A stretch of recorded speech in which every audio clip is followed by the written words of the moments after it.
சாகித்ய அகாடமி விருதுக்கு பதிலாக இங்க நம்ம தமிழகத்திலிருந்தே நம்ம ஒரு விருதுகை கொடுக்க போகிறோம் அப்படின்னு சொல்லி இன்னைக்கு ஸ்டாலின் அறிவித்திருக்கிறார். அது செம்மொழி இலக்கிய விருது அப்படிங்கிற பேர்ல. அதற்காக அவர் என்ன சொல்லியிருக்காரு அப்படின்னு சொன்னா, இந்திய மொழிகள்ல வெளியாகக்கூடிய தலைச்சிறந்த படைப்புகளுக்கு 5 லட்சம் ரூபாய் விருது வழங்கப்படும், 5 லட்சம் ரூபாய் பரிசு தொகை வழங்கப்படும் அப்படிங்கிறதையும் சொல்லியிருக்கார். இந்த விருதினுடைய நோக்கமாக, அதாவது எதற்காக இப்ப இந்த விருது அப்படிங்கிறதுக்கு நோக்கமாக அவர் சொல்றது என்ன அப்படின்னா, இப்போ லேட்டஸ்டா மத்திய அரசினுடைய கலாச்சாரத்துறையினுடைய தலையீட்டால 2025ஆம் ஆண்டுடைய சாகித்ய அகாதமி விருது அறிவிக்கிறது தடுத்து நிறுத்தப்பட்டிருக்கு. இன்னைக்கு இந்த மாதிரி கலை இலக்கிய விருதுகள்ல கூட அரசியல் அப்படிங்கிறது குறுக்கிடுவது ஆபத்தானது. அதனால இதுக்கு நம்ம ஏதாவது ஆக்கப்பூர்வமா நம்ம ஏதாவது செய்யணும் அப்படிங்கிறதுக்காக எதிர்வினையாக நம்ம இந்த ஆக்கப்பூர்வமா இதை செய்யறோம். ஸோ அதனுடைய முதல் கட்டமாக இந்த வருடம் தமிழ், தெலுங்கு, கன்னடம், மலையாளம், ஒடிசா, வங்காளம் இந்த மொழிகள்ல உள்ள தலைச்சிறந்த படைப்புகளுக்கு கொடுக்கப்படும் அப்படின்னு இப்போ சொல்லியிருக்காரு. சொல்லிட்டு அவர் சொல்றார், வாசிப்பு தீ அப்படிங்கிறது பரவ வேண்டும். அதை பரவ வேண்டும் என்பதற்காக நம்ம பல முன்னெடுப்புகளை எடுக்கணும். அறிவுங்கிறது அறிவு சொத்து. மொழி அதை பிளக்கக்கூடிய சுவர் கிடையாது, அது உலக மக்களை இணைக்கும் பாலமாக இருக்கு அப்படின்னு நிறைய பேசியிருக்காரு. அது ஒரு குறிப்பிட்ட முக்கியமான வாசிக்கும் தீ பரவ வேண்டும். ஆமா, வாசிப்பு தீ பரவ வேண்டும். அது முதல்ல அவர் வீட்டுல பரவியாச்சுன்னா துண்டிச்சீட்டை வச்சு தப்பு இல்லாம வாசிக்கிற முதல்ல அது அங்க பரவட்டும். ரெண்டாவது, அது பெருசா அதனால எந்த பிரயோஜனமும் இல்லை. ஏன்னா அது ஏன் பரவினாலும் தப்பு தப்பா தான் வாசிப்பாங்க. ஏன்னா என்னன்னா இப்போ பார்த்தாச்சுன்னா 12ஆம் கிளாஸ் படித்த பைய கையில் நம்ம தமிழ் பேப்பரை கொடுத்து அதில் ஒரு பத்தியை படிடாருனால அதுலேயே 50 தப்பு வச்சு படிக்கிறான். அதனால இவங்க சொல்லிக் கொடுக்கக்கூடிய பள்ளிக்கூட லட்சணத்துல இந்த வாசிப்பீத்தி எப்படி பரவும்னு எப்படி பரப்ப விட்டுருக்காங்கன்னு நம்ம பார்த்துட்டோம். அதனால இனிமே அது புதுசா இவங்க எப்படி பரப்ப விட போறாங்கிறது நமக்கு தெரியல. இல்லைன்னா இவ்வளவு நாள் இந்த வாசிப்பீத்தி பரவாத காரணத்தினாலதான் இவர் தப்பா துண்டிச்சீட்டை வச்சு படிக்கிறாராங்கிற அடுத்த கேள்வியும் வருது.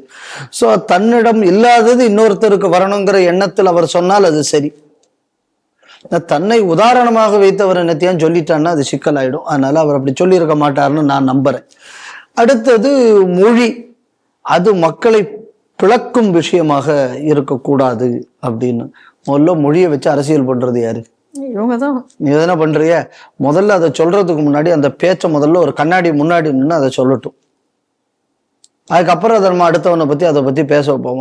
எடுத்ததுல எல்லாமே மொழி அரசியல் பண்ணக்கூடிய ஒரு மட்டமான ஒரு அரசாங்கம்னா இந்த அரசாங்கம்.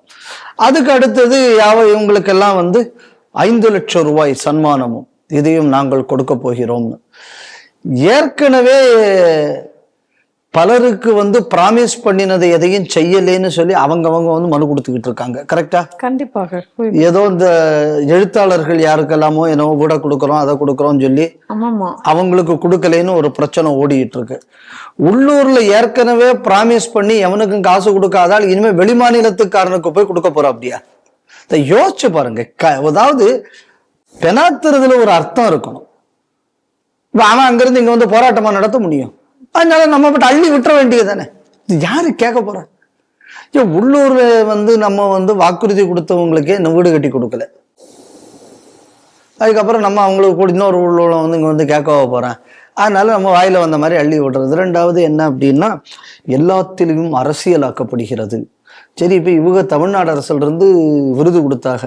அம்பேத்கர் விருது செல்வ பெருந்தகை, கருணாநிதி விருது துரைமுருகன். நீயே கட்சிக்காரனை மட்டும்தானே பார்த்து அவார்டு கொடுத்துருக்க.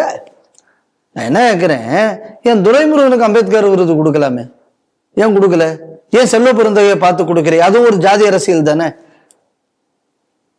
அப்ப கட்சி அரசியல், சித்தாந்த அரசியல், இதுக்கு அப்பாற்பட்டு ஜாதி அரசியலையும் வச்சு தமிழ்நாடு அரசு விழாவே நடத்தக்கூடிய ஆளு இவங்க அரசியலுக்கு உட்பட்டு இந்த சாகித்ய அகாடமி எல்லாம் மாற்றி விட்டார்கள்னு குற்றச்சாட்டு சொல்றதுக்கு என்ன அருகதை இருக்குன்னு எனக்கு தெரியல.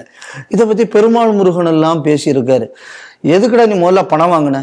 நான் ஆய்வு பண்ண போறேன்னு பணம் வாங்கினேன். அப்படி ஆய்வு பண்ணதுக்கு அப்புறம் ஒரு புஸ்தகத்தை எழுதிட்டு அப்படி மாதொரு பாகன்னு நம்ம திருச்செங்கோடு இதை பத்தி. அப்ப இதுல எந்த அடிப்படையில் எழுதினேன்னு கேட்டாச்சுன்னா, இல்லை இது ஃபிக்ஷன், அப்ப பணம் வாங்கினது எதுக்கு? ஆய்வு. ஆய்வுக்குன்னு. அதுக்கப்புறம் எழுதின புஸ்தகம் ஃபிக்ஷன். அப்ப பணம் வாங்கின ஏஜென்சியில ஆய்வுன்னு பணத்தை வாங்கிக்கிட்டு இங்க வந்து ஃபிக்ஷன் வந்து மாட்டினதுக்கு அப்புறம் ஏமாத்தப்பட்டு. சரி, இப்ப இது மட்டும் மாட்டிக்காம இருந்தாச்சுன்னா இது ஆய்வு நூல்ல சொல்லப்பட்டிருக்கும். ஆமா, அப்படித்தானே சொல்லப்பட்டிருக்கும். ஆமா. அப்ப இந்த தரங்கட்ட வேலையெல்லாம் சாகித்ய அகாடமி செய்திருக்கு. அப்ப இந்த மாதிரியான தரங்கட்டதுக்கெல்லாம் அவார்டு கொடுக்கறதுக்கு மத்திய அரசு உங்களுக்கு காசு கொடுக்கணுமா? நான் கேட்கறேன். இது அப்ப அது அரசியல் இல்லாம என்ன? அது உள்நோக்கம் இல்லாம இருக்கிறதுல இது என்ன இருக்கு? அது எதுக்காக வேண்டிய அந்த மாதிரி பண்ணீங்க? அப்ப தைரியமா சொல்லணும், இதெல்லாம் எங்கிட்ட பாருங்க, நான் ஆய்வாளர், இதெல்லாம் எங்கிட்ட வந்து ஆதாரங்கள் இருக்கிறது, இப்படித்தான் அந்த ஊரு சொல்லுங்க. எந்த அடிப்படை ஆதாரமும் இல்லாம அந்த கோயிலையும் அந்த மலையும் கேவலப்படுத்தி, அவ இந்த மாதிரி தேசத்துக்கு விரோதமாகவும் இந்த நாட்டின் பண்பாட்டுக்கு விரோதமாகவும் கருத்துக்களை சொல்பவர்களுக்கு அங்கீகாரம் வழங்குவதற்குள்ள ஒரு மேடையாக பயன்படுத்தப்பட்டு வந்திருக்கிற சாகித்ய அகாடமியில ஒரு மாற்றம் வந்தாச்சுன்னா எதிர்க்கிறீர்கள். அப்படின்னா இவ்வளவு நாளும் அதை அரசியலுக்காக பயன்படுத்திக்கிட்டு இருந்தது யாருங்கிறது தானே இப்ப கேள்வி வருது. ஏன் இவர் தானே கோர்ட்ல போய் சொன்னாரு, இல்லை இது ஆய்வு இல்லைன்னு. அப்ப இந்த மாதிரியான ஆட்களை வந்து ஊக்குவிக்கக்கூடியது எந்த விதத்துல இதுல எந்த இடத்துல வந்து உங்களுக்கு கருத்துல நேர்மை இருக்கு? நேர்மையற்ற ஒரு விஷயம் தானே இது. நிச்சயமாக. அப்போ இது கற்பனையோ படைப்பு திறனோ ஒரு படைப்பாளியின் சுதந்திரமோ இல்லை. இங்க இதுல என்ன வைக்கணும்னா படைப்பாளியின் உள்நோக்கம். உள்நோக்கம் என்ன? இந்த நாட்டையும் இந்த பண்பாட்டையும் கேவலப்படுத்துறது. இந்த உள்நோக்கத்துக்கு ஒரு மேடை இதாக பயன்படுத்தப்பட்டு வந்தது. இப்ப அந்த மேடையை நாங்க கொடுக்கறோம் அப்படின்னு இவரு சொல்றாரு. இதுல என்னன்னா தமிழை விட்டாச்சான்,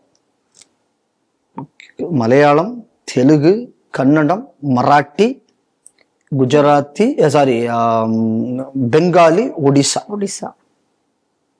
அப்ப இது எல்லாத்தையும் நீங்க பார்த்தே அப்படின்னு சொன்னா தெற்கு பாகம் முழுக்க வருது. அப்ப இது ஒரு பிரிவினைவாதத்தை ஊக்குவிப்பதற்காக பண்ணக்கூடிய ஒரு இன்டைரக்டா அதற்கான ஒரு விஷயமாகவும் நான் இதை பார்க்கிறேன். அதனால நீங்க இதை சாதாரண வந்து ஏதோ அவங்களுக்கு ஸ்டேஜ் இல்லை, ஏதோ ஒரு ஸ்டேட்டு இதுக்கு வேணும், அது ஒரு பாகமா இருந்தால் கூட பிரிவினைவாதத்தை எங்கெங்கெல்லாம் வளர்க்க வாய்ப்பு இருக்கோ அதை மட்டும் அப்படி மெல்ல கார்வ் அவுட் பண்ணக்கூடிய ஒரு சூழ்ச்சியும் இதற்குள் அடங்கி இருக்கிறதுங்கிறத நம்ம கவனிக்கணும். அடுத்தது நம்ம இன்னொரு விஷயத்தை எதை கவனிக்கணும் அப்படின்னு பார்த்தாச்சுன்னா, இந்த மொழிகளில் எல்லாம் வந்து உள்ள லிட்ரேச்சரை நான் வளர்க்க போறேன் அப்படின்னு சொல்றாருல, அப்படி சொல்லக்கூடிய இவர் தமிழ் லிட்ரேச்சர்ல என்ன லட்சணத்துல இருக்குன்னு இன்னைக்காவது பார்த்துருக்காரு? தமிழ் பல்கலைக்கழகம்னு ஒண்ணு இருக்கு. ஆமா, தஞ்சாவூர்ல. தமிழ் பல்கலைக்கழகம் இதுவரை பண்ணி இருக்கிறது, அதாவது திராவிடங்கள் எல்லாம் வந்ததுக்கு அப்புறம், அதாவது இந்த இவங்களுக்குள்ள கடந்த 15-20 வருஷத்துல என்ன தரமான விஷயங்கள் தமிழ் பல்கலைக்கழகம் உலகத்தரத்திற்கு சரி நிகராக ஏதாவது ஒரு வேலையை தமிழ் பல்கலைக்கழகம் செய்திருக்கிறதா? கிடையாது. ஏன்னா இப்ப கவர்னர் ரவி அவர்கள் கூட அதை பத்தி ஒரு டீட்டெயிலா பேசியிருந்தார். தஞ்சாவூர் பல்கலைக்கழகத்தை எவ்வளவு மோசமாக நடத்தி கொண்டிருக்கிறார்கள் பேசியிருக்காரு. முதல்ல இதுக்கு எங்க ஊர்ல ஒரு பழமொழி சொல்லுவாங்க, கூரை ஏறி கோழி பிடிக்க தெரியாதவன் ஏதோ ஏறி வைகுண்டம் போனானா அப்படின்னு சொல்லுவாங்க. இது அந்த கதை தான். அதனால இதன் பின்னணி என்ன அப்படின்னு பார்த்தோம்னா பிரிவினைவாத ஹிந்து விரோதிகளுக்கு ஒரு தளம் அமைத்து கொடுக்க வேண்டும். இதற்கு மாநில அரசை பயன்படுத்தக்கூடிய ஒரு மோசமான ஒரு பிரிவினைவாதம் தான் இந்த அறிவிப்பில் இருப்பதாக நான் பார்க்கிறேன். இப்ப இந்த ரோஹிணி அவங்க கூட அதை பத்தி சொல்லும் பொழுது, இப்ப இந்த கேரளா ஸ்டோரிஸ் அதெல்லாம் பொய்யான ஒரு படம், அந்த படம் எல்லாம் வந்துச்சு. இப்ப ஆனா இவங்க வந்து இந்த மாதிரி இந்த சாகித்ய அகாதமி விருதுல இந்த அரசியலை கொண்டு வந்து பண்றாங்க அப்படின்னு இப்ப அவங்களும் அதை குறித்து. எனக்கு ஒரு விஷயம் புரியல. இவங்க தான் எல்லாத்துக்கும் விருதுக்குன்னு இவங்க தான் நடுநிலையா இருந்து சொல்லக்கூடிய தகுதி உள்ளவர்கள் அல்ல. எனக்கு தெரியாம தான் கேட்கிறேன். கேரளா ஃபைல்ஸ் தப்பு அப்படின்னு சொல்றதுக்கு அப்படின்னா நீங்க கோர்ட்ல போய் போட்டிருக்கலாமே, கேஸ் போட்டிருக்கலாமே. நீங்க சொல்லக்கூடிய இந்த விஷயங்கள் எல்லாம் தப்பு, நீதிமன்றத்துக்கு போங்களேன், உங்களுக்கு தைரியம் இருந்தா பார்ப்போம். அவ்வளவுக்கு ஆதாரம் வச்சுக்கிட்டு இருக்காங்கல்ல அவங்க. ஆமா, அப்ப நீதிமன்றத்துக்கு போகாம இங்கேயே பேப்பர்லயே அறிக்கையை விட்டுக்கிட்டு இருந்தா வாங்க நீதிமன்றத்துக்கு. காஷ்மீரி ஃபைல்ஸ் போங்க நீதிமன்றத்துக்கு, இந்த விஷயங்கள் தப்புன்னு. இதே விஷயம் இவங்க சொல்லக்கூடிய தப்புக்கெல்லாம் நம்ம கேள்வி கேட்டாச்சுன்னா கருத்து சுதந்திரத்தை புடுங்குறாங்களாம். ஆனா இவங்க அடுத்த இவங்களுக்கு ஏதாவது கருத்து பிடிக்காட்டாச்சுன்னா உடனே அது பொய்யானது. இது என்ன நியாயம்? அதனால ரெண்டாவது நீங்க சொல்லக்கூடிய இது ரோகிணியா, ரோகிணி, அடியே ரோகிணி சினிமாக்காரங்க தானே? ஆமா. ஓ, அப்ப இவங்களுக்கு வரலாறு, அதே மாதிரி சோசியாலஜி, அதே மாதிரி கல்வெட்டு ஆய்வு எல்லாத்துலயும் அவங்க நிபுணர் இல்லையா?